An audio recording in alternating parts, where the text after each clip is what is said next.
For the first time in 17 years, one state executed two inmates in the same day, just a few hours apart.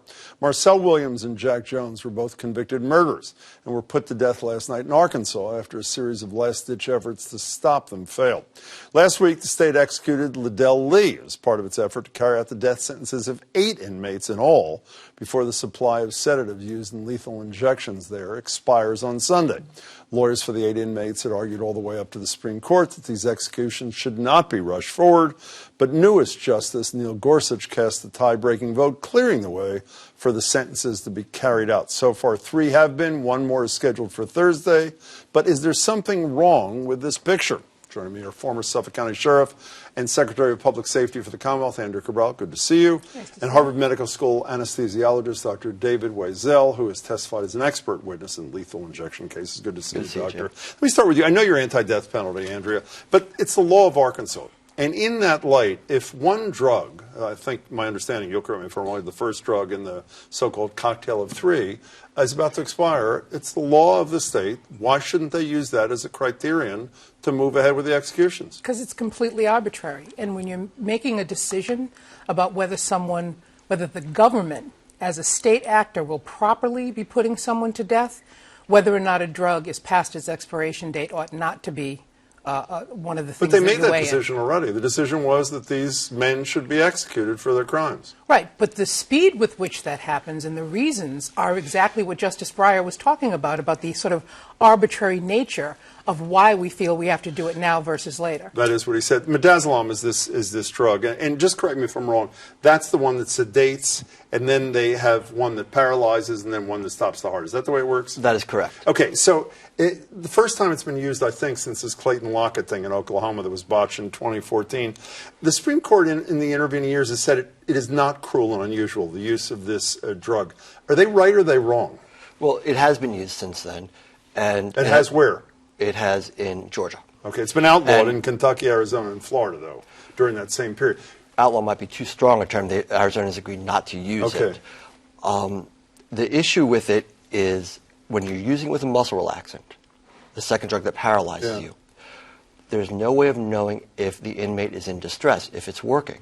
We have experience with midazolam that when it's used only by itself in lethal injection or with another drug such as a narcotic medication, the inmates experience distress. So we're hiding it. So even though that's what the Supreme Court ruled, and I'm certainly not a lawyer, there are certainly a lot of problems using midazolam as a first drug. Well, I know you're not a lawyer, but you know much more about the drug than the 9 justices do. Do you think it's cruel and unusual to be using that drug? I do. You do? Yes. You also, my understanding is the American Medical Association has said doctors should not participate in executions. I think 31 states have executions, a different number allow executions. A decent number of those states have doctors involved. You and a guy who wrote a piece in the New York Times the other day suggest, I believe... Don't lump me in there. Well, because you're misstating my position. Well, what is your position? Okay, I wrote a paper maybe 7, 8 years ago. And I looked at it from a purely ethical point of view. And I looked at all the arguments about it. And I said that it is ethically permissible for physicians to participate under certain very narrow circumstances. What are the circumstances? The patient requests you to do it. The inmate requests you to do it. You are licensed in that state, for example. There are no other options. And even then, I discourage it. I don't think physicians should participate. It's very clear. Physicians should not participate. That doesn't mean that it cannot be considered ethically permissible. How is it ethically? You know, I couldn't get into medical school, unfortunately. My mother was very sad about that. Do no harm. We all learn that. How can one argue that you were doing no harm when in any capacity, even if it's with the consent of the man or woman about to be executed, how can one argue that that's ethical and not doing harm? Well, many people will agree with you. And many people will agree with you because the concern about making it look pretty, as we were talking earlier, making it look pretty means that people don't see the horror in it and don't see the potential problems in it and are willing for it to proceed. But the arguments against physician participation are inadequate. The do no harm can be spun multiple ways. For example, right, we withdraw therapy from people to allow them to die when we think it is in their best interest, and they agree, they want this to happen. while this is not a perfect analogy because this is not the natural course of medical life, if someone is going to suffer, the doing harm thing becomes murky. Let me put it to you this way.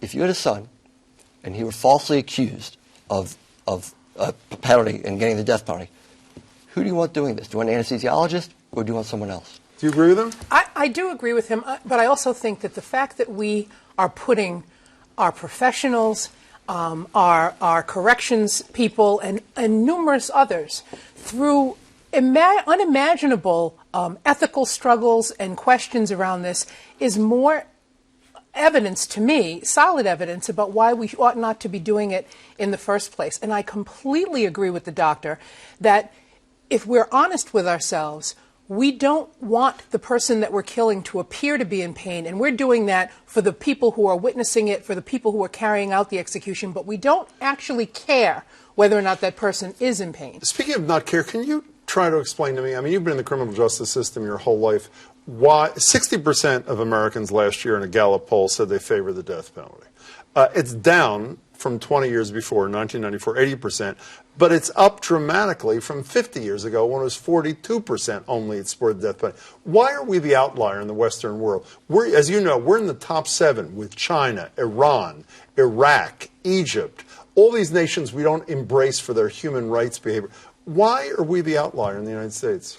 We're essentially founded as a very punitive culture and society. I think that the fact that we have so much death by guns anesthetizes people to the reality of death.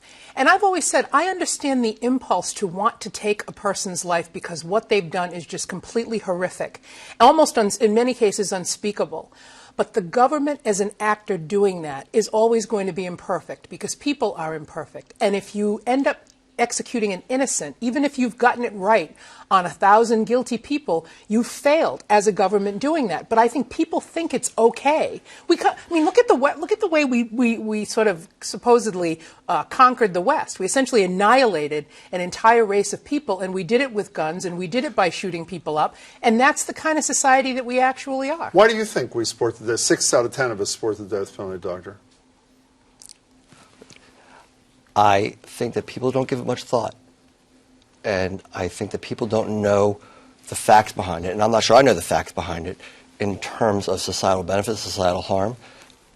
And so it's just easy to go along with that. I also think that most people don't consider specific issues, right? So people are in a lane, the conservative lane, the liberal lane, and they just adopt those things wholeheartedly without thoroughly thinking about each issue through. Can I add a third opinion to this, if I may? I've seen polls, including one in Massachusetts a few years ago, while a majority supported the death penalty, a majority of that majority said they'd accept life in prison without parole if they believed it really meant without parole. I think it's because so many people don't trust government to honor its commitment to the people, namely life without parole really means life without parole, that they say the only way to ensure that guy or woman is not walking the street in my neighborhood with my kid, my son down the block, is because I can't trust government to keep him behind bars. You buy that? That may be true, but you actually can't also, you're going to wait. You may die before the person that you're waiting in your view of how government has failed, and the reason you didn't want life without the possibility of parole is because that person might get released. You may die before that person is actually executed because of what we have put in place in terms of appeals and how long it takes to get to that final point. So it's imperfect all the way around. You have the last word, Doctor. Well, you're always safe blaming distrust of the government as a cause of anything. But one thought behind it is it precludes rehabilitation. And so that is, I think, a central core of our penal system.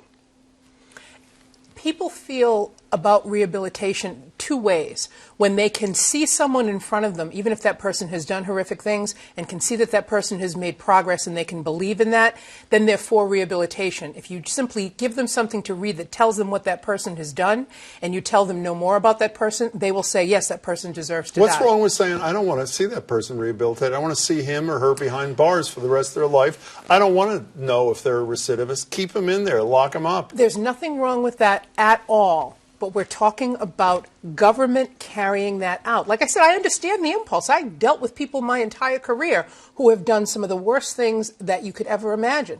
But government acts as a system with things. Like earlier when we were discussing this, I don't understand why, if there is a credible case where DNA test has not been done, could be done, and really could make the difference between guilt or innocence, why that post-conviction is not By done the way, at some point. that's exactly what happened in the situation with the guy who was executed earlier this week. We got to go. Exactly. I'm nice to sorry. see you. Pleasure. Doctor, pleasure to meet you. Thanks so much for your time. Really appreciate it.